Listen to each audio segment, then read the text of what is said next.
I'm Justin Sim, and I did my presentation on creatine supplementation, and I brought my creatine that I use when I work out. Obviously, this is just your basic creatine. It's in a white powdered form, and most of them are in this kind of form. I know I take this. I've been taking creatine for a while, just off and on, depending on if I want to take it or not.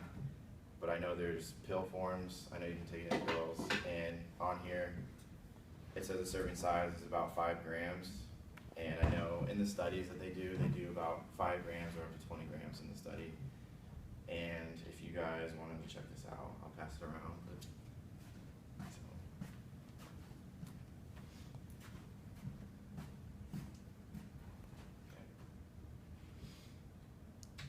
So the objective or the research question that I did was, does creatine supplementation increase strength, muscle growth, or body composition, resulting in increased performance for athletes taking creatine versus athletes who do not?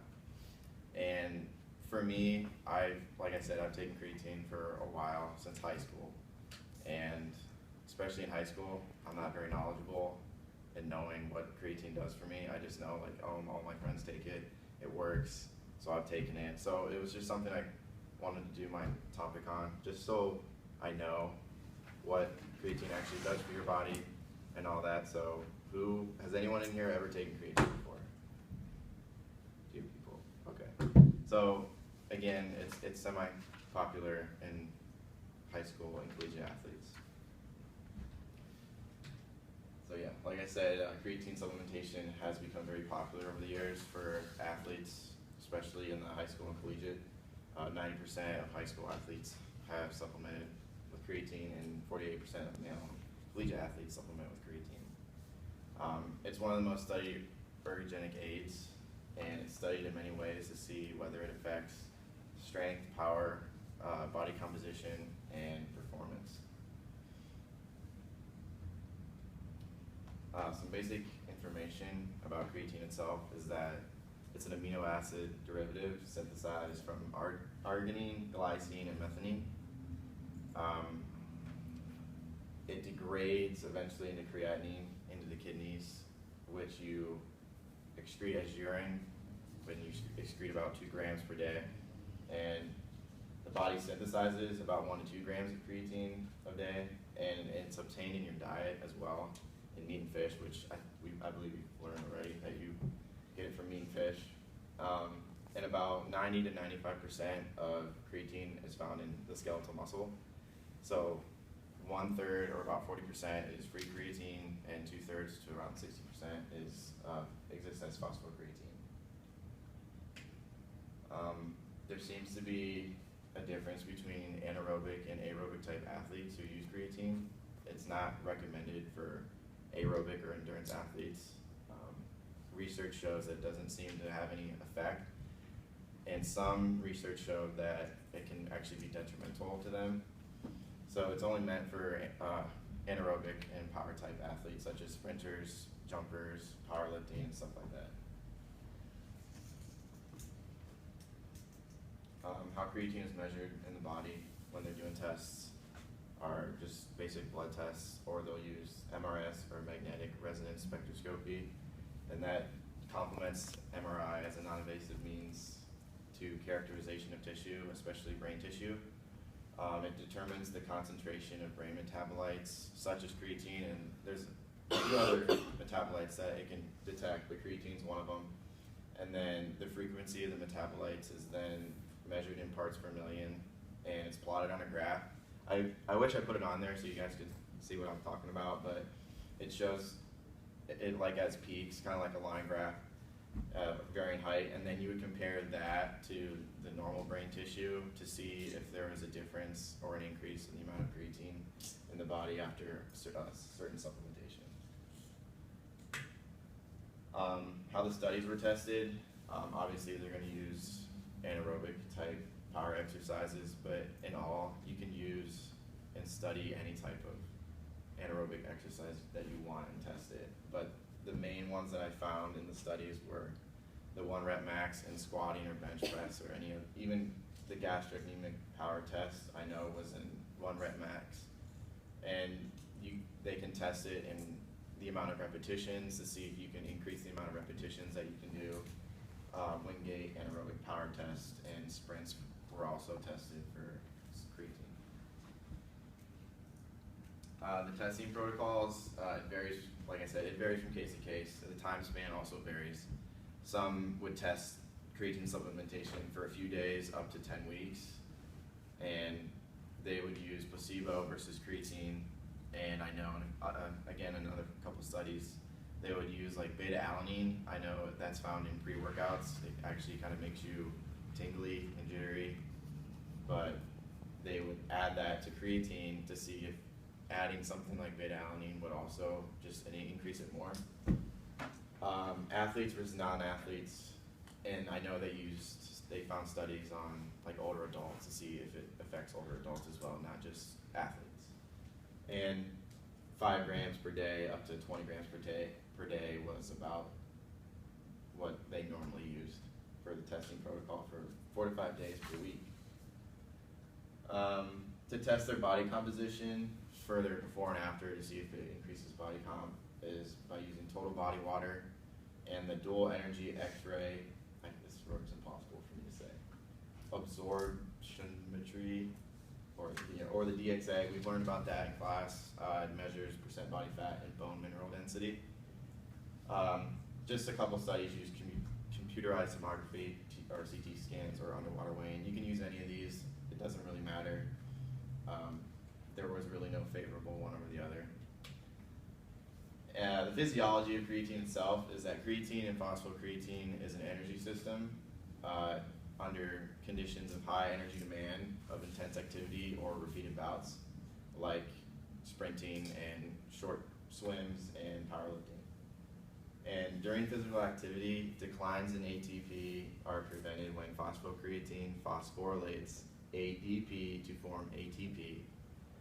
And then that's done by the creatine kinase reaction.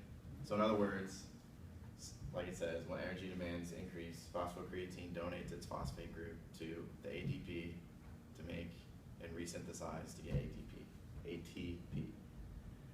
But the ATP and phosphocreatine system is a system that provides energy at high rates, but only for a few seconds, 10 to 15 seconds. So your ADP gets depleted very quickly in that energy system of high demand. So again, yeah, it's like a temporal energy, and what the researchers believe is that by taking creatine supplementation, that extra creatine with the phosphate all that creatine you take would donate their phosphates to all the ADP that's laying around after exercise. So when it donates, you have more energy and a less recovery rate. So if you're doing like 4 repetitions of a bench press as testing protocol with creatine supplementation, you're able to do it again in a shorter amount of time versus someone who's not. The normal concentration of skeletal muscle creatine is about 120 millimoles per kilogram, and a few studies found that there's an upper limit to skeletal muscle creatine, that it doesn't matter how much you supplement with, it'll peak out at about 150 to 160 millimoles per kilogram. Phosphocreatine can generate ATP very quickly, but has a lower capacity to produce ATP.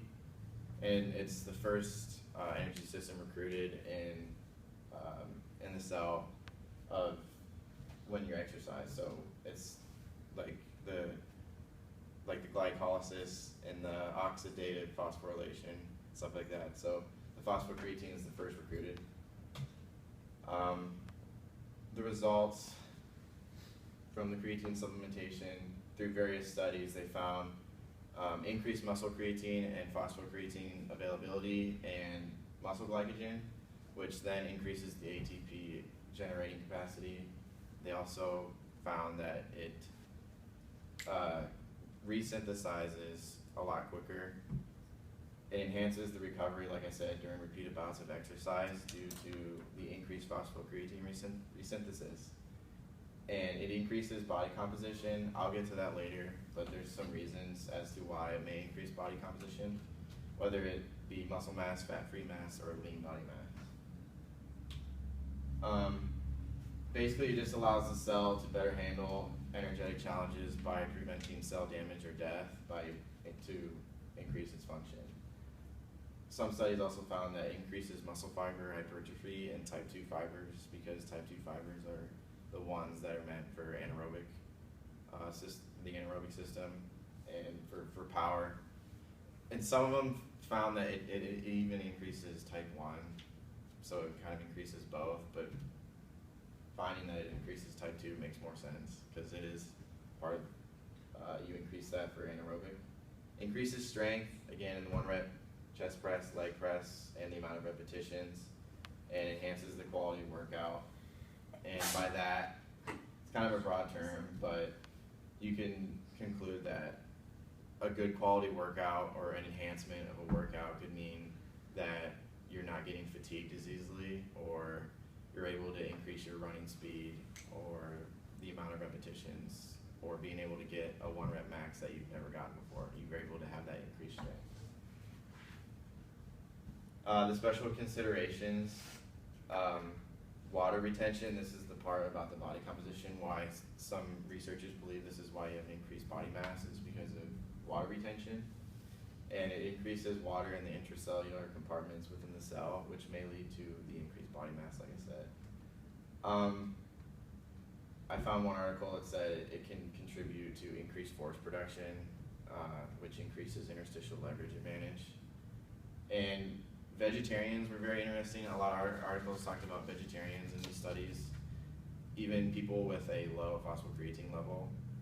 If you were a vegetarian or had a low level of phosphocreatine, you were more inclined to have a greater increase in total creatine. So I feel like someone like me who supplements a lot and eats a lot of meat and protein, in this scenario wouldn't really have a significant increase or no change at all in creatine's levels if I were to be on a supplementation protocol. And a few studies found that there's responders and non-responders to creatine. What basically that just means is that the non-responders, just like it says, you don't respond to the creatine. It just goes through your body, through your system, and then you excrete it as urine. And so when it talked about the responders and non-responders, when they're testing, if you had a non-responder, you kind of just disclude their results because it kind of doesn't count. You want to use the responders to test with. Implications for athletic trainers is that creatine is not something that we need to carry around with us, and to athletes, obviously. Athletes do not need creatine in an emergency situation because, as mentioned, it's found naturally in the human body. You don't need to, or the body makes it on its own, and you'll never run out of natural creatine. You can get depleted, but your body will eventually resynthesize it. We should be knowledgeable about creatine supplementation, I feel like, because when I was in high school, again, I wasn't knowledgeable. I just took it because all my friends were. So I feel like if I wanted to go talk to my athletic trainer and ask him and say, you know, all my friends are taking it, does it really help me? Is it going to benefit me in the long run? And if you don't know that there's a difference between anaerobic and aerobic type athletes, you obviously don't want to have an endurance runner come to you and ask, should I take creatine? You want to be able to say, no, it's not really going to do you any good, or it could actually affect you in a bad way. So I think it's important to be knowledgeable in that so that you can teach your athletes and give them the pros and cons of creatine supplementation. Conclusion, again, it increases strength and power output, 1 rep max and increased repetitions. It improves the performance or quality of the workout, again, only in anaerobic exercises or bouts. It increases body composition, muscle mass, lean body mass, or fat-free mass, or possibly due to the water retention that it says, or the increased type 2 muscle fibers. It enhances the recovery during bouts due to the increased muscle phosphocreatine for faster resynthesis of ADP to ADP. And I really don't know